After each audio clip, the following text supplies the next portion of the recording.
I'm Tim Barkley with Charleston Home and Design Magazine, and today we're talking with Gary Leon with Leon Vanderbilt Antiques. How you doing, Gary? I'm fine today. Thank you, Tim. Good. Gary, you've invited us to this beautiful South of Broad home here, and today what are we going to be taking a look at? In this particular client's house, we were fortunate enough to have been able to place numerous really fine antiques, American and English predominantly, and some fine decorative arts. And through to the graciousness of the client, they're allowing us into the home to take a good look and see how selective purchasing can enhance a home. Gotcha. Okay, so the homeowners turn to Leon Vanderbilt Antiques to source a number of different antiques for this home. Well, we specialize in helping people acquire, regardless of what their financial situation is, antiques that will fit their budget as well as their decorative needs. And due to the large amount of sources available to me, we are able to generally locate pieces for people and not only save them a few dollars, but get them the finest quality that their money can buy. Gotcha. Okay. Gary, how long have you been in this business? This is my 36th year. Started in New York City working at Hyde Park Antiques many years ago, and then had my own business in Connecticut for many years, and I retired 5 years ago, and then decided to start back up a year ago, and here we go, and we're offering really fine conservation and restoration services as well as our sourcing services, and we're a full-service antique restoration and conservation shop and sales shop. Can you tell us briefly about some of the conservation work that you do with Leon Vanderbilt Antiques at your shop? Well, currently we are working on several projects for a few local concerns here in town that have some fine furniture, and the processes vary all depending on the piece and the methods required to work on them. So it's really a little too entailed to get into right now.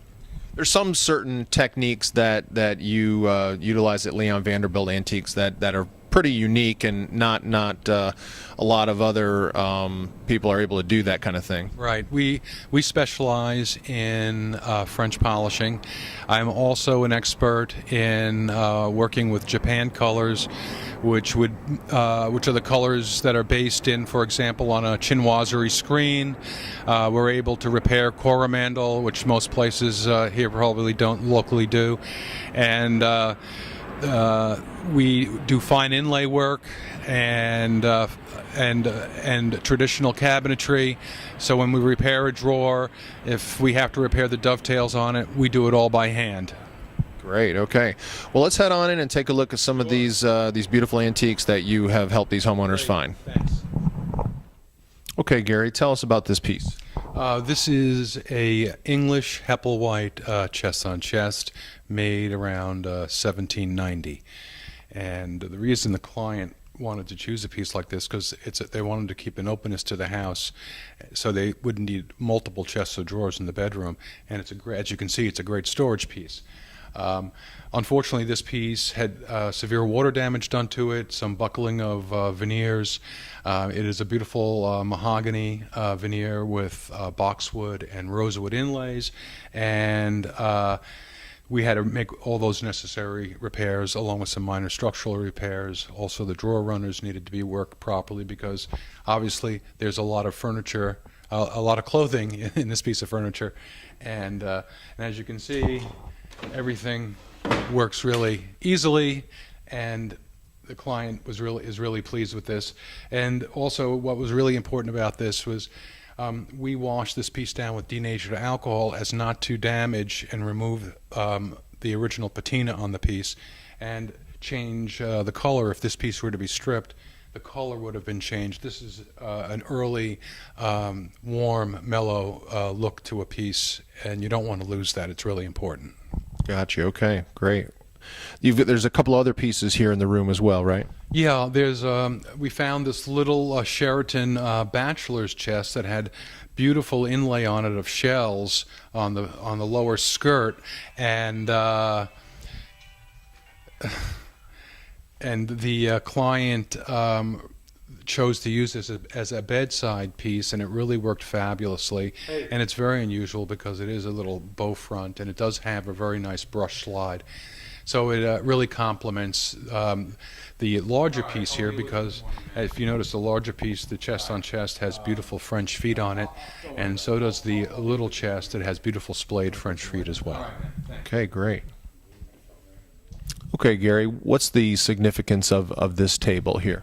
This is a very rare find. It is an English Regency specimen table. And if you get a good look at the top, you will see that this top is all inlaid with various different types of marble.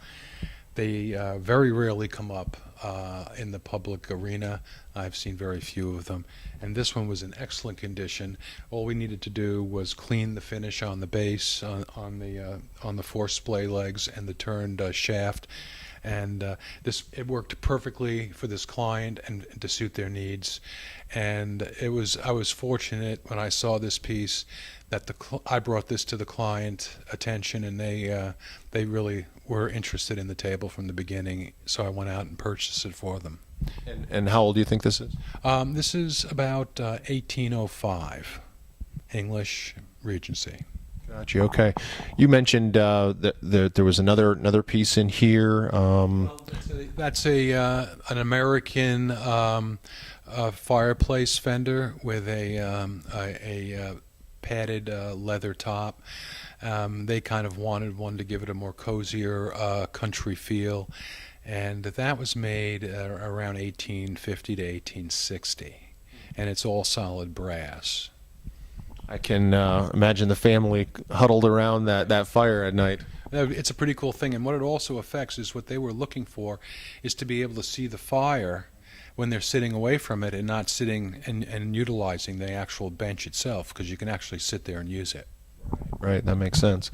Anything else in this room you'd like to mention? No, I'd like to take you downstairs and show you a few pieces down there. Terrific. Let's head on down. Okay, Gary, tell us about these items here in the foyer area. Well, the primary goal in the foyer and of the house is that this is a federal home, and they wanted to keep things as period as possible. Also, this is a very narrow hallway, so we needed to find something that was also narrow and fit the need of a period entry hall. And what you have here is a Philadelphia Empire pier table with King of Prussia marble on it, and it's got beautifully executed carvings and cuffs on the lower columns, as well as cuffs above the beautiful hairy paw feet.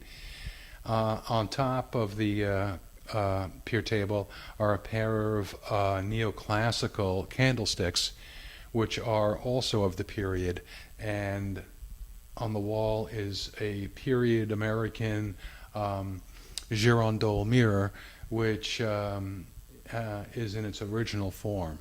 And it really is a nice complement to the hallway. It's the first thing guests see when they come into the home. And Gary, you help these homeowners furnish the home with these antiques. How did you help, or how did you determine which piece would go where and so forth? Well, by talking to the homeowner and understanding their desires, their taste, and what their ultimate goal for the spaces were, we could narrow down what they needed, and then I could propose things to them as I searched for items, and either they would say nay or yay, and we'd keep looking. Sometimes they say no because of the price, or sometimes they say no because of the style. This particular client I was very lucky with because we communicated really well with each other, so generally when I brought them a piece, they pretty much said yes. On certain pieces, they had a choice of 2 or 3 items, and they always picked one out of the 2 or 3 items. So I was very fortunate to have a good client to work with. One of the things that strikes me about the table here is I wonder how they fabricated that stone way back when. Well, it was all done by hand. They had men that had pedal grinders, and they had saws that were operated by manpower, and it took a long time to cut it. No kidding. Wow. What else have we got to see here in the foyer area? We have a really nice pair of Boston etched glass globe sconces that we just installed a week or so ago, and we haven't put the candles in them yet. But we thought they added a really nice soft touch. So when the main light in the foyer isn't on and the candles are burning, it's just a very warming, inviting effect to the room. Great. Okay. Well, we've got 2 more rooms to take a look at, so let's head on in the first one. Okay, Gary, what are we looking at here?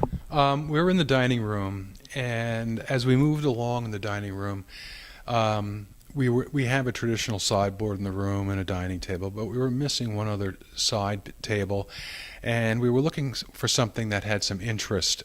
And I felt a painted piece would work really well, and the clients weren't so sure. I found this table in Ohio, and it was kind of in bad condition because it is a period English Regency painted console table. And I bought it and brought it into the house, and they absolutely loved it. And it's brass inlaid on the top. It's got brass inlay on the skirt. And then it also has ormolu mounting on it, and the legs are also gilt and with gilt lining and other painted areas of gold as well. And I just thought it added a really nice feel to the room. It brought an air of elegance to the room that otherwise is a lot more traditional. Very good. What else are we looking at here in the room? We have these terracotta Italian urns that were kind of really a rare find.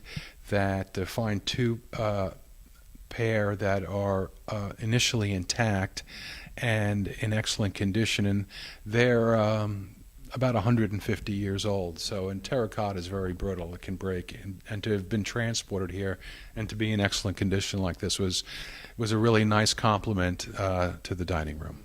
Sometimes you can see items that look old, but they are not. They're made to look like antique. How do you know that a antique is authentic?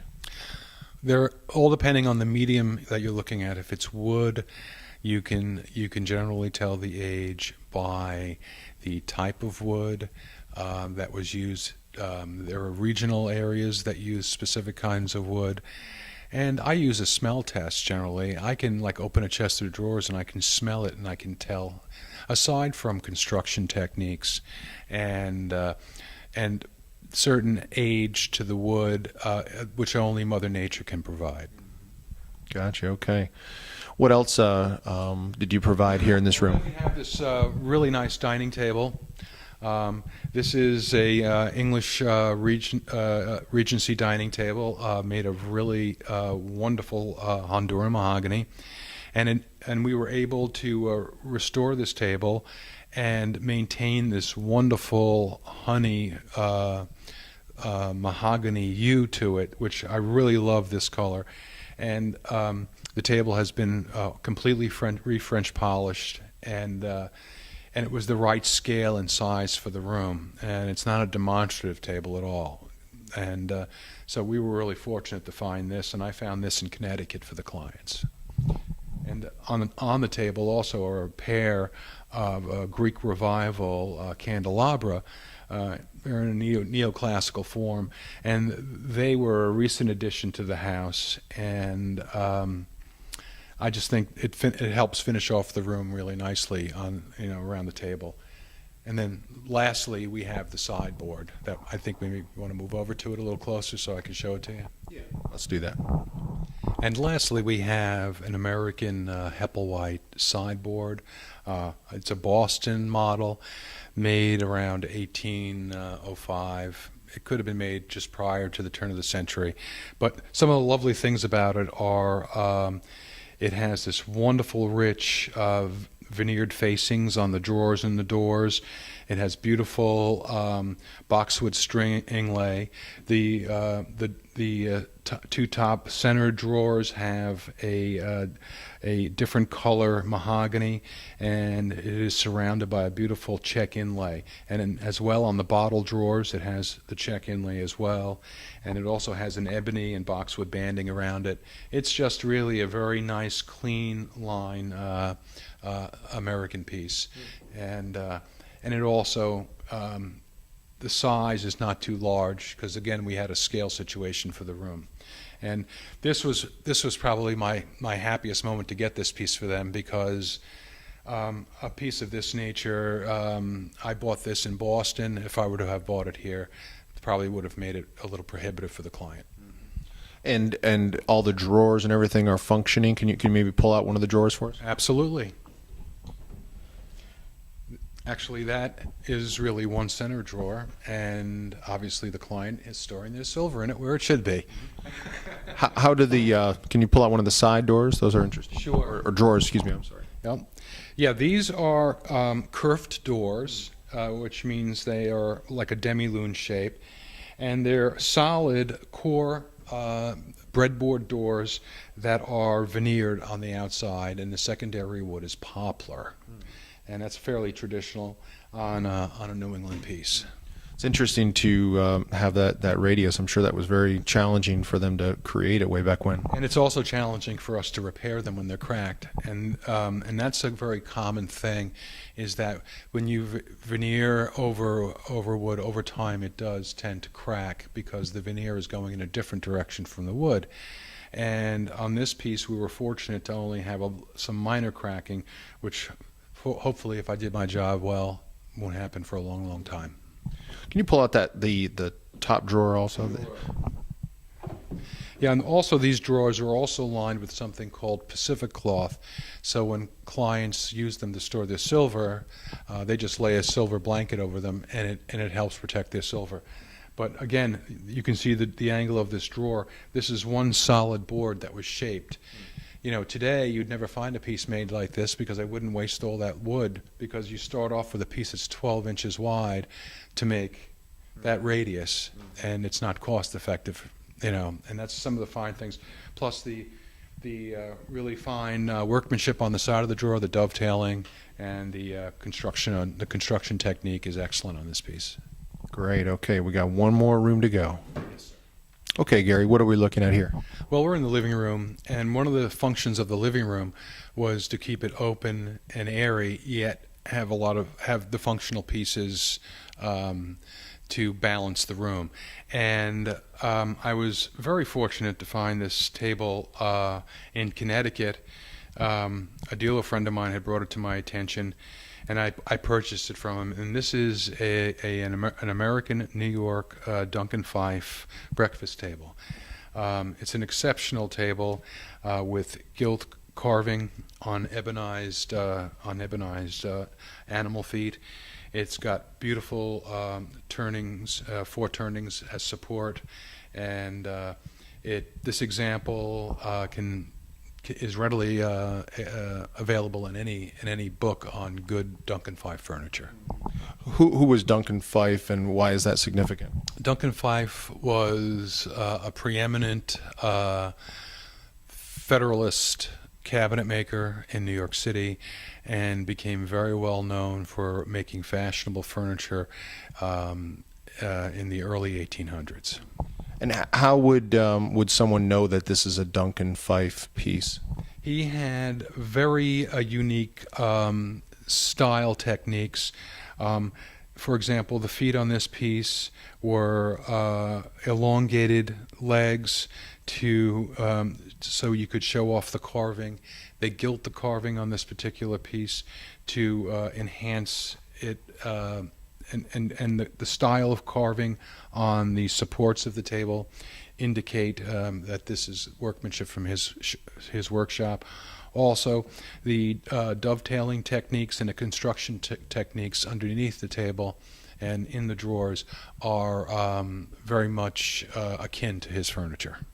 Do the pieces that you sell at Leon Vanderbilt Antiques come with any kind of authenticity paperwork or documentation?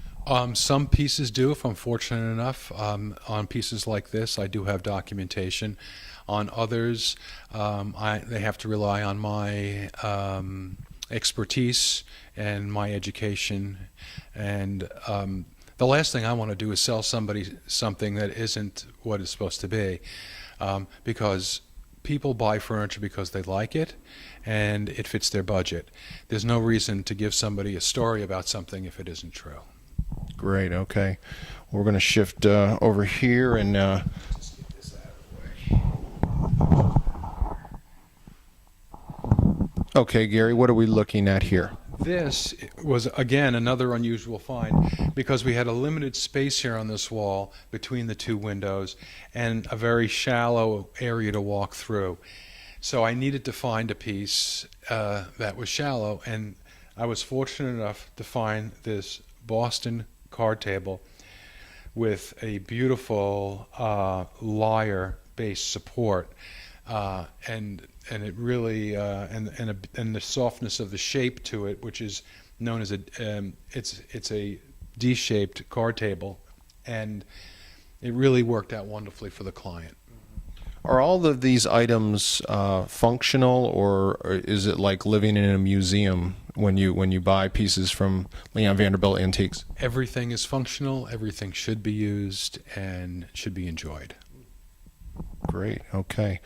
And then we've got just a couple of other pieces to talk about too. A very nice federal mirror on the wall here, and then on top of the chest of drawers over here, we have a wonderful Empire centerpiece, which is made of marble and gilt bronze. It is French from about 1825. How did you I guess come to recognize what pieces were needed? Did you walk through the house and kind of take an inventory and say, okay, we need something here, and so on? As I said earlier, when you get to know a client, you sit down, you discuss what their needs are, and then it's a catharsis when you get comfortable with the client and the client is comfortable for you. You can make suggestions. Sometimes they take your suggestions and sometimes they don't. And this particular client took a lot of my suggestions, and I was very fortunate to be able to place some very fine things in this home. And we have a great relationship because they've enjoyed the purchases as much as I've enjoyed finding them and delivering them. Well, one of the things if anyone who's ever gone antique shopping will run through their mind is where am I going to put this piece? They find something they like, and then they're asking themselves, what am I going to do with it? And was this the case where you would present them with a piece, and then the homeowners had to figure out where it was going to go, or did you say, I've got this piece and it'll look great on the wall that faces south between the two large windows? Well, I knew they wanted the piece for this particular area, but in certain cases, we took pieces away from other areas to replace them with what we thought were stylistically and a better upgrade for the period, and that worked better for the period of the house. Like the hall table downstairs was a second table, for example, for that area. And so sometimes, people upgrade. I generally don't want to propose something for somebody that they don't have a need for something. Gotcha. Okay.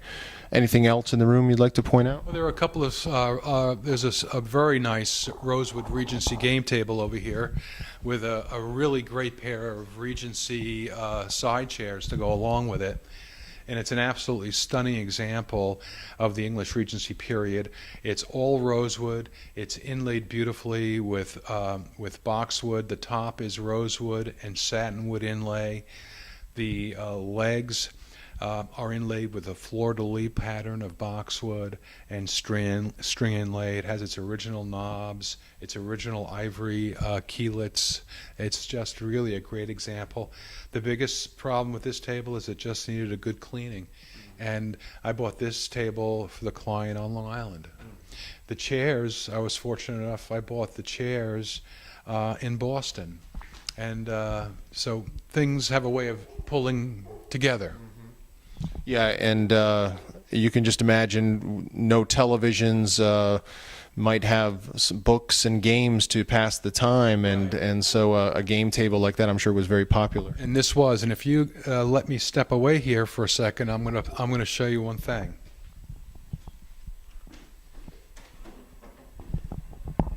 You can also use this as a backgammon table as well as a chess or checker table. And if you don't want to let people know you're playing games, you could always flip the top over.